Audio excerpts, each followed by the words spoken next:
तो अब नेक्स्ट है दोस्तों शिक्षण की परिभाषा, डेफिनेशन ऑफ टीचिंग। तो अब हम शिक्षा से शिक्षण पर अपना ध्यान केंद्रित करते हैं। शिक्षा को तो हमने देख लिया था कि शिक्षा क्या होती है, शिक्षा के बारे में हमने पढ़ लिया था। अब हम लोग शिक्षण टीचिंग को देखेंगे, टीचिंग क्या होती है। शिक्षण को अनेक प्रकार से परिभाषित किया जा सकता है। पहला, शिक्षण अधिगम प्रक्रिया है, यानी लर्निंग प्रोसेस की उद्देश्यपूर्ण दिशा है, यानी हम क्या लर्न कर रहे हैं उसकी एक उद्देश्यपूर्ण प्रोसेस है। शिक्षण शिक्षकों द्वारा छात्रों को प्रदान किए गए अनुभवों के आधार पर उनमें अपेक्षाकृत स्थायी परिवर्तन की प्रक्रिया है। एक लॉन्ग टर्म चेंज कैसे हो छात्रों में, यह है प्रक्रिया। फिर शिक्षण ज्ञान, अनुभव व वैज्ञानिक सिद्धांतों का दक्षता से समाज के लिए उपयोग में लाया जाना है। इससे हम विद्यार्थियों को सिखाने के लिए अनुकूल वातावरण तैयार कर सकते हैं। शिक्षण एक योजनाबद्ध गतिविधि है। इसकी प्रभावशीलता इस बात पर निर्भर करती है कि शिक्षार्थी कितनी सुगमता, सरलता और शुद्धता से विषय वस्तु को ग्रहण करते हैं। शिक्षण पूर्व निर्धारित उद्देश्यों को प्राप्त करने के लिए शिक्षार्थी, शिक्षक और अन्य चरों को सुव्यवस्थित तरीके से संगठित करने की प्रक्रिया है। शिक्षण छात्रों द्वारा वांछित ज्ञान और कौशल सीखने एवं अधिग्रहण करने की प्रक्रिया है, जिससे वे समाज में बेहतर जीवन यापन कर सकें। तो हमने शिक्षण से यानी जो टीचिंग है उसकी बहुत सारी परिभाषाएं देखी। अब शिक्षण से संबंधित कुछ अवधारणाएं देख लेते हैं, सम कॉन्सेप्ट्स रिलेटेड टू टीचिंग। तो टीचिंग या अधिगमन यानी लर्निंग शिक्षण व्यवस्था का मुख्य उद्देश्य होता है। लर्निंग यानी अधिगम, हम लर्न क्या कर रहे हैं, सीख क्या रहे हैं, ये शिक्षण व्यवस्था का मुख्य उद्देश्य होता है। अधिगम की अवधारणा बहुत ही गतिशील होती है। तो जो लर्निंग की प्रोसेस है ये डायनेमिक होती है। हम लगातार कुछ ना कुछ सीखते रहते हैं। शैक्षिक प्रक्रिया में 3 प्रकार के प्रश्न होते हैं। पहला, क्यों, दर्शन शास्त्र द्वारा किया जाता है। क्यों चीजें ऐसी होती हैं, सूरज क्यों पूर्व से निकलता है, क्यों रात होती है, क्यों दिन होता है, ये दार्शनिक क्वेश्चन है। फिर कैसे, मनोविज्ञान द्वारा तय किया जाता है। कैसे ये चीज हुई तो कैसे हुई, दिन हुए तो कैसे हुए, रात हुई तो कैसे हुई, तो ये मनोविज्ञान द्वारा तय किया जाता है। और क्या, सामाजिक आवश्यकताओं के अनुसार होता है कि क्या सती प्रथा वर्तमान में प्रासंगिक है, ये क्या होगा, ये सामाजिक आवश्यकताओं के अनुसार तय होगा क्या। इसलिए शिक्षा दार्शनिक, मनोवैज्ञानिक और सामाजिक पहलुओं पर आधारित है। पाश्चात्य दर्शन के अनुसार सुकरात को शिक्षा का जनक माना जाता है। फिर व्यवहारवादी मनोवैज्ञानिक विद्यालय, बिहेवियरलिस्ट स्कूल ऑफ थॉट, यह दृष्टिकोण वर्ष 1900 दशक में विकसित हुआ। यह 20वीं शताब्दी के आरंभ में अधिक प्रख्यात हुआ। अधिगम यानी लर्निंग में मूल रूप से वातावरण से उद्दीपन, स्टिमुलस यानी यस, और व्यक्ति की प्रक्रिया, रिस्पॉन्स यानी आर, के परिणाम स्वरूप व्यवहार में परिवर्तन सम्मिलित है। तो इसमें क्या होता है, वातावरण से उद्दीपन, वातावरण से हमें क्या स्टिमुलस मिल रहा है और व्यक्ति की प्रतिक्रिया क्या है, हमें क्या स्टिमुलस मिला और हमने अपनी प्रतिक्रिया क्या दी। फॉर एग्जाम्पल, किसी ने आपको गाली दी तो आपने उस पर क्या प्रतिक्रिया दी, ये बात है। के परिणाम स्वरूप व्यवहार में परिवर्तन सम्मिलित है। इसमें पुरस्कार व दंड के उपयोग के परिणाम स्वरूप इस तरह के परिवर्तन क्रमिक ढंग से होते हैं। स्वाभाविक रूप से हम व्यवहार में मापने योग्य परिवर्तनों में रुचि रखते हैं। तो उदाहरण के लिए, जब एक शिक्षक छात्र से अकाउंटेंसी में एक प्रश्न पूछता है, यदि छात्र सही उत्तर दे देता है तो शिक्षक प्रशंसनीय, उत्कृष्ट या बहुत अच्छा आदि कहकर छात्र की सराहना कर सकता है, जो कि समय के साथ अधिक दृढ़ और प्रबलित हो जाता है। इस सीखने सिखाने की प्रक्रिया में ड्रिल और अभ्यास, ट्यूटोरियल पर ध्यान केंद्रित किया जाता है कि आप किस प्रकार से चीज़ों को समझ रहे हैं, ये बात है। आप अभ्यास कर रहे हैं, बार बार ड्रिल कर रहे हैं, बार बार सीखने का प्रयास कर रहे हैं। व्यवहार सिद्धांत के संदर्भ में निम्नलिखित दृष्टिकोण महत्वपूर्ण है। पहला है ईएल थॉर्नडाइक। यहाँ 2 दृष्टिकोण विद्यमान है। पहला, एक उत्तेजना की प्रतिक्रिया को सकारात्मक पुरस्कार प्रभाव के बाद प्रबलित किया जाता है। तो एक उत्तेजना की प्रतिक्रिया को सकारात्मक पुरस्कार प्रभाव के बाद प्रबलित किया जाता है। फॉर एग्जाम्पल, आपने कोई काम अच्छा कर दिया, सही कर दिया, तो आपको टीचर ने गुड दे दिया। यहाँ पर आपको क्या मिला, सकारात्मक पुरस्कार मिला, या आपको कुछ अन्य रूप से कुछ चीजें मिली, जैसे स्कूल वगैरह में गिफ्ट वगैरह दिए जाते हैं जो फर्स्ट रैंक, सेकंड रैंक लाते हैं। तो ये आप क्या कर रहे हैं, सकारात्मक पुरस्कार के द्वारा आप उस चीज को, भावना को, या जो फीलिंग गुड है उसको आप बढ़ा रहे हैं। दूसरा, एक उत्तेजना की प्रतिक्रिया अभ्यास और दोहराव से सशक्त हो जाती है।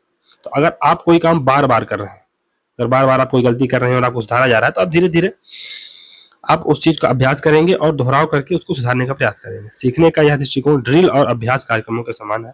व्यवहारवादियों ने अधिगम के लिए 3 मुख्य नियमों को सामने रखा है। पहला, प्रभाव का नियम, लॉ ऑफ इफेक्ट। फोकस प्रतिक्रिया के प्रभाव पर है। इसमें इसका फोकस क्या है कि प्रतिक्रिया का प्रभाव क्या हो रहा, आपको टीचर ने गुड आपकी कॉपी में लिखा, उसका प्रभाव क्या है। संतोषजनक परिणाम प्रतिक्रिया को सुदृढ़ करते हैं। अगर आप गुड मिला और आगे चल के फिर से आप उसी तरह से प्रदर्शन करते हैं तो ये क्या है, ये प्रतिक्रिया को सुदृढ़ करते हैं और परिणाम एक इनाम में होता है। कष्टप्रद भावनाएं उसी को कमजोर करती हैं और परिणाम दंड में होता है। तैयारी का नियम, लॉ ऑफ प्रिपरेशन। यह ESR कनेक्शन बनाने के लिए छात्र की इच्छा को इंगित करता है। अभ्यास का नियम, लॉ ऑफ एक्सरसाइज। यह कानून अभ्यास के माध्यम से संबंध को सशक्त करने से संबंधित है। सीखने का मुख्य सिद्धांत दोहराव है। अगर आप सीखना चाहते हैं तो आपको बार बार उस चीज को रिपीटिशन करना पड़ेगा। इसे ड्रिल एंड प्रैक्टिस कहा जाता है, जैसा कि गणित जैसे विषयों में होता है। गणित को आप एक बार लगा के अगर छोड़ देंगे तो दोबारा वो नहीं बनेगी, बार बार आपको प्रैक्टिस करनी पड़ेगी, बार बार ड्रिल करना पड़ेगा। फिर स्किनर अनुकूलन या अनुबंधन, कंडीशनिंग की 2 प्रकार की प्रक्रिया बताते हैं। जो कंडीशनिंग होती है हमारी, अनुकूलन या अनुबंधन होता है, ये 2 प्रकार का होता है। पहला, शास्त्रीय उत्कृष्ट या चिर प्रतिष्ठित अनुकूलन यानी क्लासिकल कंडीशनिंग होती है। यह अधिगम की एक विधि है जिसमें जैविक दृष्टि से शक्तिशाली उद्दीपक को सामान्य उद्दीपक के साथ युग्मित किया जाता है। इस युग्मन से अधिगम में सहायता मिलती है। यह अवधारणा इवान पावलोव द्वारा विकसित की गई थी, जो एक कुत्ते को भोजन कराने से संबंधित है। यह भोजन के बाद घंटी की आवाज पर लार गिराता है। यह नई सीखी गई प्रतिक्रिया उत्पन्न करने के लिए 2 उत्तेजनाएं एक साथ जुड़ी हुई हैं। इसे सामान्यीकरण, अचेतन या स्वचालित अधिगम कहा जाता है। इसे रिफ्लेक्सिव या अनैच्छिक अनुकूलन, इनवॉलंटरी कंडीशनिंग भी कहा जाता है। तो बेसिकली जो इवान पावलोव थे वो क्या करते थे, अपने कुत्ते को रोटी दिया करते थे, भोजन दिया करते थे। तो उन्होंने एक प्रयोग किया। क्या प्रयोग किया कि जैसे ही वो भोजन आने वाला था उसके पहले वो एक घंटी बजाया करते थे। अब हमेशा वो ऐसा ही करते थे, रिपीटेटिवली वो यही करते थे। जब भोजन आने वाला हो उसके 2-4 मिनट पहले वो घंटी बजाया करते थे, तो कुत्ते के मुंह में अपने आप लार आने लगती थी, लार टपकने लगती थी।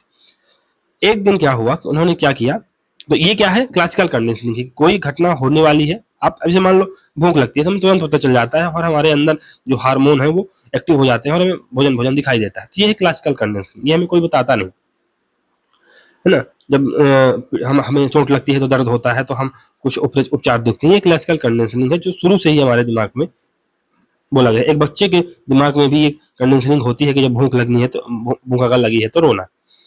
ये है आम जिंदगी, क्लासिकल कंडीशनिंग है। अब मेंटोस जिंदगी के बारे में देखते हैं। संचालक कंडीशनिंग या ऑपरेंट कंडीशनिंग, जीव सचीकरण या दंड के माध्यम से व्यवहार में संशोधन के माध्यम से सीखता है। इसे स्वैच्छिक, वॉलंटरी या वाद्य व्यवहार, इंस्ट्रूमेंटल कंडीशनिंग कहा जाता है। स्किनर ने क्रमादेदित निर्देश यानी प्रोग्राम्ड इंस्ट्रक्शन के सिद्धांत का सुझाव दिया। तो यहाँ पर ये जो कहानी बता रहे थे, कुत्ते को रोज रोटी देते थे, तो एक दिन उन्होंने क्या किया कि घंटी बजाई लेकिन भोजन नहीं दिया, लेकिन फिर भी कुत्ते के मन में या कुत्ते के मुंह में लार आ गई थी। तो ये क्यों हुआ, भले उसको भोजन नहीं मिला लेकिन क्यों हुआ, क्योंकि उसकी कंडीशनिंग ऐसी हो गई थी। अब जैसे हम लोगों की इंडियंस की कंडीशनिंग क्या है, कोई भी घटना घटे गाली देते हैं ना, तो ये कंडीशनिंग हो चुकी है। कोई घटना घटे, कुछ भी हो, सबसे पहले गाली निकालो मुंह से, जोक सपाट। लेकिन ये होती है क्लासिकल कंडीशनिंग। और ऑपरेंट में क्या होता है, इसमें दंड के माध्यम से व्यवहार में संशोधन किया जाता है। संज्ञानात्मक विचारधारा दृष्टिकोण, तो कॉग्निटिव स्कूल ऑफ थॉट, तो अनुभव, इंद्रियों और विचारों के माध्यम से जानकारी को अवशोषित करने और बनाए रखने के लिए मस्तिष्क की मानसिक प्रक्रियाओं की क्षमता को अनुभूत के रूप में जाना जाता है। यह दृष्टिकोण वर्ष 1950 के दशक के अंत में प्रारंभ हुआ। सीखने को मस्तिष्क के माध्यम से ज्ञान के अधिग्रहण के रूप में समझा जाता है। शिक्षार्थी एक सूचना संसाधक है जो जानकारी को अवशोषित करता है, उस पर संज्ञानात्मक संचालन करता है और इसे स्मृति में रखता है। तो शिक्षार्थी क्या है, एक सूचना संसाधक है, वो सूचना को चाहने वाला होता है, उसे जानकारी चाहिए होती, जो जानकारी को अवशोषित, अब आपने, आप इतिहास पढ़ रहे हैं तो आप सूचना को, आप इंफॉर्मेशन को जानना चाह रहे हैं, आप सूचना संसाधक हैं, आपने जानकारी ली और उसको अवशोषित किया, आपने मुगल हिस्ट्री के बारे में पढ़ा, आप उसको अवशोषित करते हैं और उस पर संज्ञानात्मक संचालन करते हैं। अब आप उसको बार बार अपनी उस पर उसको लाइव करते हैं, और उसको समझने का प्रयास करते हैं और इसे आप हमेशा अपनी स्मृति में रखते हैं। यह पाठ्य पुस्तकों के व्याख्यान और पढ़ने से जुड़ा हुआ है। शिक्षार्थी शिक्षक द्वारा ज्ञान का निष्क्रिय प्राप्तकर्ता होता है। शिक्षार्थी क्या होता है, शिक्षक द्वारा ज्ञान का निष्क्रिय प्राप्तकर्ता होता है, ये पैसिव रूप से ये चीजों को ग्रहण करता है। शिक्षार्थी आंतरिक और बाह्य दोनों तत्वों से प्रभावित होता है, वो दोनों इंटरनली और एक्सटर्नली दोनों प्रभाव से प्रभावित होता है कि आप पढ़ाया कैसे जा रहा है, दूसरा उसका पेट तो नहीं खराब है, वो दोनों चीजों से प्रभावित करती है। संज्ञानात्मक सिद्धांत उप सिद्धांतों में विभाजित हो गया है जो सीखने और समझने के अद्वितीय तत्वों पर ध्यान केंद्रित करते हैं। जीन पियाजे ने संज्ञानात्मक मनोविज्ञान पर बहुत अधिक कार्य किया है। उनका काम वातावरण और आंतरिक संरचनाओं पर केंद्रित है। वे अधिगम प्रक्रिया को कैसे प्रभावित करते हैं, तो हमारे जो वातावरण है और आंतरिक जो संरचनाएं हैं वो हमारी लर्निंग को किस प्रकार से प्रभावित करती हैं, इस पर उनका महत्वपूर्ण काम है। फिर शिक्षक छात्रों को प्रश्न पूछने, जांच करने और बलपूर्वक ढंग से सोचने का अवसर प्रदान कर सकते हैं। शिक्षण अधिक संगठित ढंग से किया जाना चाहिए, इससे छात्रों को उनके विचार प्रक्रिया कार्यों को जानने में सहायता मिलती है और इस ज्ञान का उपयोग सीखने के बेहतर अवसरों के निर्माण के लिए किया जाता है। अब नेक्स्ट है रचनावादी विचारधारा दृष्टिकोण यानी कंस्ट्रक्टिविस्ट स्कूल ऑफ थॉट। यह दृष्टिकोण मानता है कि अधिगम यानी लर्निंग क्रिया निष्क्रिय नहीं होती, लर्निंग की जो प्रोसेस होती है पैसिव नहीं होती कि शिक्षा का विद्यार्थी को दे रहा है शिक्षा और वो सीख रहा है, बस मतलब उसका कोई इन्वॉल्वमेंट नहीं है, बस वो इंफॉर्मेशन ग्रहण किया जा रहा है, ऐसा नहीं। ये क्या मानती है, वे सीखने को व्यक्तिगत मानते हैं। उसका मानना है कि एक जो होशियार बच्चा हो वो अलग तरीके से सीखेगा और जो कमजोर बच्चा होगा अलग तरीके से सीखेगा। प्रत्येक व्यक्ति अपने स्वयं के ज्ञान और कौशल का निर्माण अनुभवों के परिणाम स्वरूप करता है। जैसे जैसे नया ज्ञान प्राप्त होता है, सीखने या ज्ञान का निरंतर निर्माण होता जाता है। इसका अर्थ यह है कि नया अनुभव पिछले अनुभव के साथ एकीकृत है, तो हमारा जो नया अनुभव है उसे हम कहीं ना कहीं अपने पुराने जो हमारे अनुभव है उससे इंटीग्रेट करने का प्रयास करते हैं। या स्वतंत्र शिक्षा, अनुभवात्मक शिक्षा और प्रोग्रामिंग आदि पर ध्यान केंद्रित किया गया है। ध्यान सामान्यीकरण योग्य कौशल पर है जो व्यक्तिगत खोज पर आधारित। शिक्षार्थी सक्रिय रूप से ज्ञान का निर्माण करता है। जीन पियाजे और जेएस ब्रूनर का मानना था कि अधिगम में सूचनाओं का सक्रिय प्रसंस्करण सम्मिलित है। हम एक्टिव रूप से सूचनाओं को प्रोसेसिंग करते हैं, जो फालतू की इंफॉर्मेशन होती है उसे बाहर कर देते हैं, जो हमारे काम की इंफॉर्मेशन होती है उसे ग्रहण कर लेते हैं और प्रत्येक व्यक्तिगत गतिविधि अपने लिए ज्ञान का आयोजन और निर्माण करती है। शैक्षणिक मनोविज्ञान का मानना है कि ज्ञान संगठन के विकास के कई चरण होते हैं। जीन पियाजे के अनुसार समायोजन यानी एकोमोडेशन और एसिमिलेशन यानी आत्मसातीकरण अधिगमन की मूल बातें हैं कि आप किस प्रकार से चीजों को एकोमोडेट कर रहे हैं, जो आपको ज्ञान मिला है उसका आप समायोजन कैसे कर रहे हैं और उसे आप आत्मसात कैसे कर रहे हैं, ये लर्निंग की मूल बातें होती हैं। एक शिक्षार्थी संयोजन के माध्यम से एक नई योजना विकसित करता है। नए अनुभवों को पहले से उपस्थित योजना में आत्मसात कर लिया जाता है या उन्हें नई योजना बनाकर समायोजित किया जा सकता है। ऐसी स्थिति को रचनावाद कंस्ट्रक्टिविज्म कहा जाता है कि आप चीजों का समायोजन करिए, उसका एसिमिलेशन करिए या आत्मसातीकरण करिए और आप जो आपका पूर्व ज्ञान है और जो आपने नया ज्ञान हासिल किया है उसे आप इंटीग्रेट करके अपने सहूलियत से कंस्ट्रक्ट कर लीजिए, जिससे आपको चीजें ज्ञान को over a period of time संचालित करने में मौका मिले। डिस्कवरी लर्निंग, तो ये क्या है, रचनावादी दृष्टिकोण पर आधारित है। इसमें शिक्षक का कोई मार्गदर्शन नहीं के समान होता है, तो इसमें शिक्षक का कोई मार्गदर्शन नहीं के समान होता है। ये पीएचडी टाइप का ये लर्निंग ये है या बहुत कम होता है। यह जेरोम ब्रूनर द्वारा पेश किया गया और यह पूछताछ आधारित निर्देश की एक विधि है। यह लोकप्रिय सिद्धांत शिक्षार्थियों को पिछले अनुभवों और ज्ञान का निर्माण करने के लिए प्रोत्साहित करता है। इसके अंतर्गत कल्पना और रचनात्मकता का प्रयोग किया जाता है तथा तथ्यों, सहसंबंधों और नए सत्य की खोज के लिए, नई जानकारी के लिए की खोज करता है। यह अनुकरण इसमें शिक्षक छात्रों को वापस बुलाए या प्रासंगिक सिद्धांतों को लागू करने में सहायता करता है। निर्देशित खोज विधि गाइडेड डिस्कवरी मेथड कहलाता है। तो वही है, जब हम पीएचडी करते हैं तो क्या होता है, केवल हमें गाइडेंस मिलता है, बाकी गाइड हमारे लिए डाटा तो इकट्ठा नहीं करता, हमें स्वयं मैदान में जाना पड़ता है और डाटा अपने लिए इकट्ठा करना पड़ता है, नए नए ज्ञान के मॉडल तैयार करने पड़ते हैं और चीज़ों को स्वयं से ही करना पड़ता है, केवल गाइडेंस होता है हमारी गाइड का। फिर अनुभव रूपांतरण अधिगम सिद्धांत यानी ट्रांसफॉर्मेटिव लर्निंग थ्योरी। तो ये है ट्रांसफॉर्मेटिव लर्निंग जो थ्योरी है, ये वयस्क शिक्षा और युवा वयस्क शिक्षा के लिए अधिगम का एक ढंग है। ये वयस्क शिक्षा इसमें आती है और युवा वयस्क शिक्षा के लिए अधिगम का एक ढंग है। यह जैक मेजिरो द्वारा सुझाया गया था।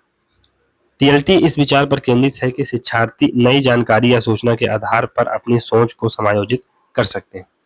अब आपको कोई नई जानकारी मिल गई, आप पॉलिटिकल सिद्धांत पढ़ रहे हैं, आप अभी तक बिहेवियरिज्म को पढ़ रहे थे, आगे आगे आगे आप परंपरागत दृष्टिकोण आपने पढ़ लिया, तो आप उसको रिलेट कर पाएंगे या उसको अपनी जो सोच है उसमें समायोजित करने की प्रयास करेंगे।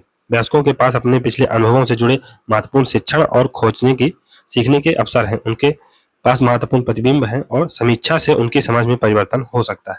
यह दृष्टिकोण वयस्क छात्रों के लिए अच्छा कार्य करता है। शिक्षार्थी में उसके अधिगम के अनुभवों और जीवन के अनुभवों के साथ एक ही तरह का परिवर्तन नहीं होता है। शिक्षक अपने छात्रों को उनके धारणाओं पर सवाल उठाते हुए नए दृष्टिकोण के लिए प्रोत्साहित करके इस सिद्धांत को या इस सीखने के सिद्धांत को नियोजित कर सकते हैं और अपने विचार की एक नई श्रृंखला को सशक्त करना सीखने के लिए प्रवचन के उद्देश्य उत्पन्न कर सकते हैं। तो नेक्स्ट है सामाजिक या सामूहिक अधिगम सिद्धांत, सोशल लर्निंग थ्योरी। यह शायद कठिन छात्रों से निपटने के लिए जिनको कक्षा को बाधित करना और कठिन समस्या उत्पन्न करना अच्छा लगता है, मतलब ये काइंड ऑफ उद्दंड जो छात्र होते हैं उनसे निपटने के लिए सिद्धांत है। यह सिद्धांत बच्चों को इस अवधारणा पर केंद्रित है कि अपने सहपाठियों द्वारा प्रदर्शित किए गए कार्यों पर अभिनय करके या न देखकर दूसरों को देखकर सीखते हैं। कहा नहीं जाता है कि खरबूजे को देखकर खरबूजा रंग बदलता है, तो ये इस प्रकार का है। इस सीखने के सिद्धांत की स्थापना अल्बर्ट बंडूरा ने की थी। उन्होंने वर्ष 1960 के दशक की शुरुआत में बोबो डाल प्रयोग नामक एक प्रयोग किया, जिसके दौरान उन्होंने बच्चों के व्यवहार का अध्ययन किया। जब उन्होंने एक वयस्क अधिनियम को एक गुड़िया जैसे खिलौने के साथ आक्रामक रूप से देखा, उन्होंने नोट किया कि गुड़िया पर हमला करने के बाद वयस्क के पुरस्कृत, दंडित या कोई परिणाम नहीं भुगतने पर बच्चों ने कैसे व्रत किया। बंडूरा ने वर्ष 1977 में अपने निष्कर्षों के बारे में लिखा, जिसमें सामाजिक शिक्षण सिद्धांत का विवरण और यह छात्रों के व्यवहारिक विकास को कैसे प्रभावित करता है दिया गया था। सामाजिक शिक्षा सिद्धांत के 4 तत्वों में पहला ध्यान यानी अटेंशन, जो बच्चों को ध्यान केंद्रित करने में मदद करने के लिए अलग अलग या अनोखे पाठों या गतिविधियों का आह्वान किया जाता है। तो हमने आप लोगों ने देखा होगा, जैसे एनसीईआरटी वगैरह की बुक रहती है तो उसमें हाईलाइटेड में क्या आप जानते हैं टाइप लिखा रहता है, तो ये बच्चों का अटेंशन कैसे ग्रैब किया जाए ये रहता है। फिर अवधारण यानी अटेंशन, तो इस पर ध्यान केंद्रित करना कि छात्र कैसे जानकारी को आंतरिक रूप से देगा, इसके बाद याद करेगा। तो छात्र कैसे जानकारी को आंतरिक रूप देगा और उसके बाद उसे याद करेगा, कि छात्र कैसे चीज़ों को रिटेन कर पाएगा। कुल मिला के बात ये है, उसे याद कैसे कर पाएगा। तो वो क्या करेगा, कुछ मतलब बहुत सारी टेक्निक होती है ना याद करने की, वो टेक्निक अपनाएगा या बार बार दोहराएगा। तो क्या करेगा वो, प्रजनन रिप्रोडक्शन, पहले से सीखे गए व्यवहार पर और जब इसका प्रयोग करना उचित हो पर चित्रण करना। ये होता है कि आपने जो सीखा है उसको आप रिप्रोड्यूस कैसे कर पा रहे हैं। प्रेरणा मोटिवेशन, जो अन्य सहपाठियों को उनके कार्यों के लिए पुरस्कृत या दंडित होते देखने से बढ़ सकती है। तो अगर कोई व्यक्ति है जो टॉपर है, अब आप देख रहे हैं कि सब शिक्षक उसको हाथों पे लिए रहते हैं, उसको सम्मान करते हैं, तो इससे आप भी प्रेरित होंगे कि मैं भी टॉपर बनूं। अनुभवात्मक अधिगम सिद्धांत यानी एक्सपेरिमेंटल लर्निंग थ्योरी, तो ये बेसिकली करके सीखने के सिद्धांत पर केंद्रित है कि आप करिए, लर्निंग बाय डूइंग, आप करिए स्वयं कोई काम। अगर आपको खाना बनाना सीखना है तो पहले आप खाना बनाइए और उसके बाद सीखिए। आप गलती करेंगे लेकिन over a period of time आप सीख जाएंगे। सिद्धांत का प्रयोग करते हुए छात्रों को उन अनुभवों के माध्यम से सीखने के लिए प्रोत्साहित किया जाता है जो उन्हें जानकारी बनाए रखने और तथ्यों को याद करने में सहायता कर सकते हैं। ईएलटी की पहचान डेविड कोल्ब ने वर्ष 1984 में की थी। हालांकि उनका प्रभाव जॉन डेवी, कर्ट लेविन और जीन पियागेट या जीन पियाजे जैसे अन्य सिद्धांतकारों से आया, लेकिन कोल्ब ईएलटी के 4 चरणों की पहचान करने में सफल रहे। पहले 2 चरण ठोस शिक्षा और चिंतनशील अवलोकन यानी कंक्रीट लर्निंग और रिफ्लेक्टिव ऑब्जर्वेशन एक अनुभव को समझने पर ध्यान केंद्रित करते हैं। बाद में 2 अमूर्त अवधारणा और सक्रिय प्रयोग abstract conceptualisation and active experimentation एक अनुभव को बदलने के बारे में है। कोल्ब के लिए प्रभावी अधिगम को तब देखा जाता है जब शिक्षार्थी अनुभवात्मक अधिगम सिद्धांत के चक्र से गुजरता है। छात्र किसी भी तरह से और किसी भी समय चक्र में प्रवेश कर सकते हैं। सिचुएटेड लर्निंग थ्योरी और अभ्यास का समुदाय कम्युनिटी ऑफ प्रैक्टिस ऊपर बताए गए अधिगम सिद्धांत के कई विचारों को आकर्षित करते हैं। वे जीन लेवे और एटियन वेंगर द्वारा विकसित किए गए। तो सिचुएटेड लर्निंग थ्योरी और कम्युनिटी ऑफ प्रैक्टिस माने यही जो हम लोग ग्रुप डिस्कशन करते हैं अपने दोस्तों के साथ, यही है कम्युनिटी ऑफ लर्निंग है। और सिचुएटेड लर्निंग थ्योरी क्या है कि आप अपनी सिचुएशन मतलब जो जिस चीज को आप सीखना चाहते हैं उसकी जगह अपने आप को सिचुएट करके देखिए। योग दर्शन, योग फिलॉसफी, यह दर्शन मनुष्य और विश्व से संबंधित परम सत्य की प्राप्ति के लिए सिद्धांत और व्यवहार के बारे में चर्चा करता है। वेदांत में योग को सर्वोच्च आत्मा के साथ व्यक्तिगत आत्मा के आध्यात्मिक मिलन के रूप में समझा जाता है। योग इंद्रियों, स्थूल शरीर, सूक्ष्म मन, बुद्धि और अहंकार के निर्णय के माध्यम से पूर्णता प्राप्त करने का एक आध्यात्मिक प्रयास है। यह आध्यात्मिक अनुभूति के माध्यम से उच्चतम ज्ञान प्राप्त करने के लिए मार्गदर्शन करता है। योग का पहला ग्रंथ ऋषि पतंजलि का योग सूत्र है। उसके बाद ऋषि वाष्य का योग भाष्य और ऋषि वाकावपति मिश्र का तत्व वैसर्दी है। योग दर्शन सांख्य दर्शन के साथ निकटता से जुड़ा हुआ है। योग आत्म की प्राप्ति के लिए एक व्यवहारिक मार्ग प्रस्तुत करता है, यानी कि जो परम लक्ष्य है कुल मिलाकर गॉड को पाने का या स्वयं को जानने का एक व्यवहारिक मार्ग योग देता है। क्योंकि हमें कहा भी जाता है कि आप मेडिटेशन करिए तो आपको अपने आप का एहसास होना स्टार्ट हो जाएगा, जबकि सांख्य एकाग्रता और ध्यान के माध्यम से स्वयं को ज्ञान की प्राप्ति पर बल देता है। इस प्रकार योग अभ्यास है और सांख्य इसका सिद्धांत। तो वही है, योग में हम क्या करते हैं, प्रैक्टिस करते हैं, और सांख्य में हम थ्योरी पढ़ते हैं। इसके 8 घटक हैं। पहला यम या आत्मसंयम, सेल्फ कंट्रोल। दूसरा है नियम। तीसरा है आसन, नियम को ऑब्जर्वेशन कहते हैं, ऑब्जर्वेंस। आसन को पोस्चर। प्राणायाम ब्रेथ कंट्रोल। प्रत्याहार रिस्ट्रेंट है। ये धारणा, ये माइंड स्टडी है। ध्यान, ये कंसंट्रेशन है। और समाधि मेडिटेशन। योग के इन घटकों का अनुसरण करते हुए अज्ञान को दूर किया जा सकता है एवं ज्ञान की प्राप्ति की जा सकती है।